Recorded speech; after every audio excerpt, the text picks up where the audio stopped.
नमस्ते। तो हम आज जो हमने पिछली बार कविता पढ़ी थी, उसी को वापस से दोहराएँगे।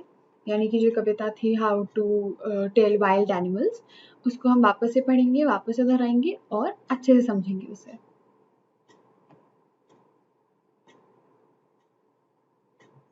तो इस कविता में जो कवि हैं यानी कि कैरोलिन वेल्स,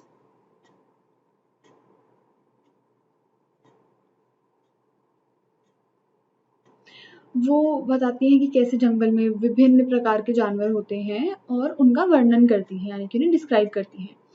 और वो कहती हैं कि ये जानवर बहुत ही खतरनाक हैं और वह इस कविता को एक बहुत ही फ़नी और एक बहुत ही हास्य कविता बना देती हैं। कैसे एक खतरनाक जानवर को एक बहुत ही फ़नी वे में वो दर्शाती हैं, ये हम इस कविता से जानते हैं।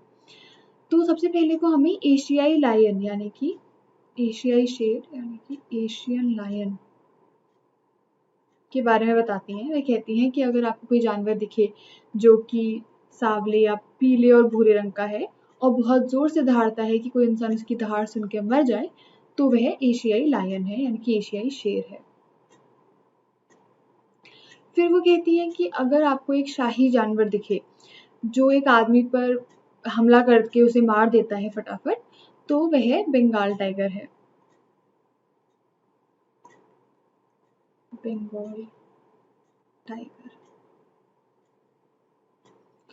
और ये कहती हैं हँसकर कि ये जो खूबसूरत एक काली धारीदार वाला जो ये जानवर है, अगर ये आपको मारकर खा जाता है, तो आप इस बात की पुष्टि कर सकते हैं कि यह बंगाल टाइगर ही है।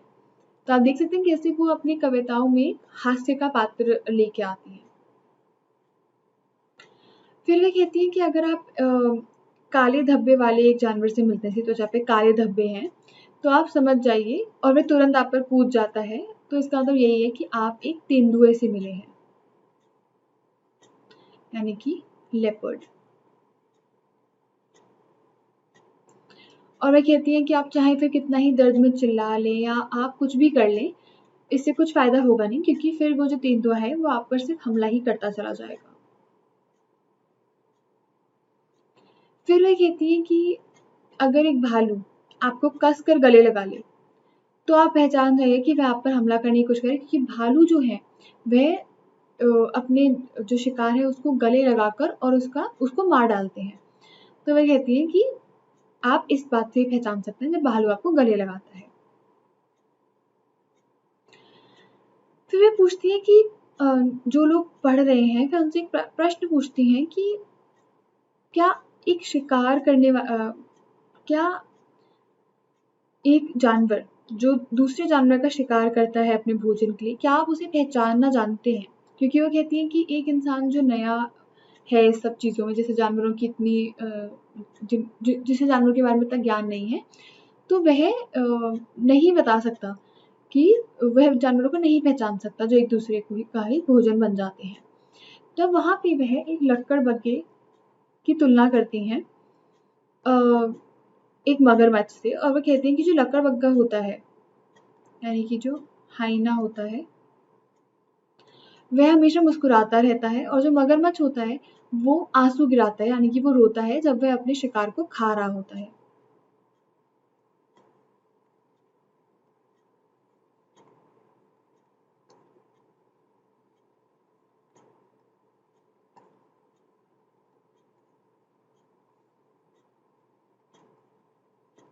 तो तब आप देख सकते हैं कि वह ऐसे इस तरीके से अपने शिकार को मारते हैं कि लकड़बग्घा यानी कि हाइना जो है, वो हँसता रहता है, मुस्कुराता है और जो मगरमच्छ है यानी कि जो क्रोकोडाइल है, वह आँसू गिराता है।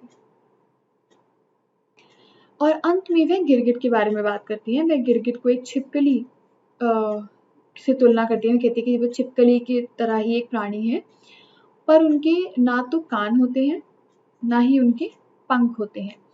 और वह कहती हैं कि जो गिरगिट है वह रंग ऐसे बदलता है कि वह आपको पता ही नहीं चलेगा कि कहाँ पर है। वह जंगल में इतना ज़्यादा अपने आप को छुपा लेता है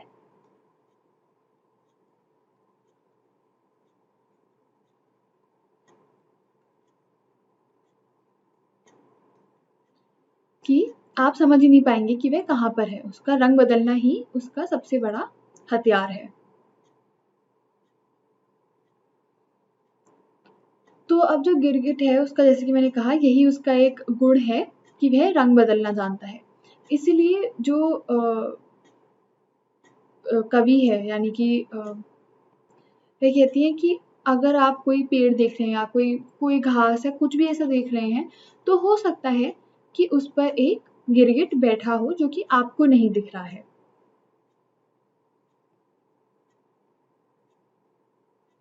अगली बार हम एक और कविता पढ़ेंगे जिसका नाम है द बॉल पोएम, और ये कविता लिखी है जॉन बेरीमैन ने।